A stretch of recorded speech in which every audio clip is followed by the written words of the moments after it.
Zee चित्रगौरव पुरस्कार 2024च्या red कार्पेटवर आता आम्ही आहोत आणि सिद्धू दादा नेहमीच असं हटके आणि डॅशिंग लुकमध्ये येतो आणि यंदा त्याचा गोल्डन असा लुक आहे. दादा काय सांगशील लुकबद्दल? पहिले तर दरवर्षीप्रमाणे एक हटके असा लुक आहे. झी नाट्यगौरव आहे आणि नाटक ही वेगळी परंपरा आपल्यासाठी. तर जी स्टाईल करते मला सायली पांगरे, जिने नाट्य संमेलनासाठी एक वेगळा छान कुर्ता केला होता माझ्यासाठी.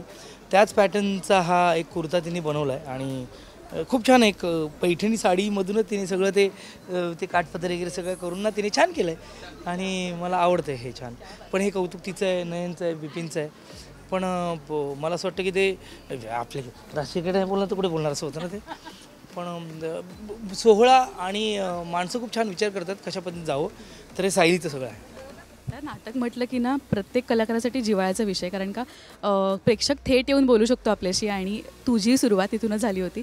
काय सांगशील आज किती ओव्हरऑल फिलिंग आहे जेव्हा तू मागे वळून बघ? नाही, खूप कनेक्ट आहे. एकांकिका स्पर्धा, नाटक, ज्याच्यामुळे आम्ही सगळे आज सिनेमा असेल किंवा मराठी सिनेमाच्या पलीकडे काम करत असेल, त्या सगळा बेस हा एकांकिका स्पर्धा आहे, नाटक आहे. तिथून आत्मविश्वास मिळाला.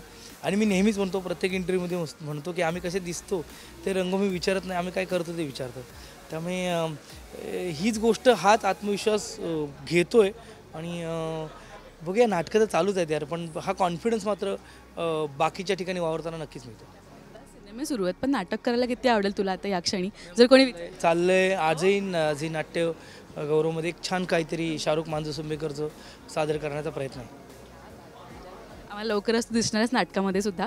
आणि आत्ता जेव्हा नाटक इतकी वर्ष केली, सिनेमे करतोयस, पण नाटक म्हटलं की प्रेक्षक डिरेक्टली येऊन आपल्याशी बोलू शकतो, दाद मिळते. आज कलाकार म्हणून ह्या स्टेजला तू आहेस, तर कोणती एक दाद जी तुझी कायम लक्षात राहील, प्रेक्षक येऊन थेट बोलले? शाहरुख मांजरेकर सुंबेकरमध्ये त्या बहिणीच्या पायातनं मी रडतो तेव्हा साताऱ्याला लोकांनी माझ्यावर चिल्लर उडवली होती आणि ती माझ्यासाठी खूप वेगळी दाद होती की त्या इंटरव्हल पॉईंट येतो आणि पडदा पडताना.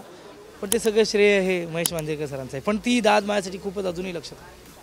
तुला बघायला आम्ही सगळे उत्सुक आहोत. थँक्यू सो मच आणि all the very best. Thank you. या.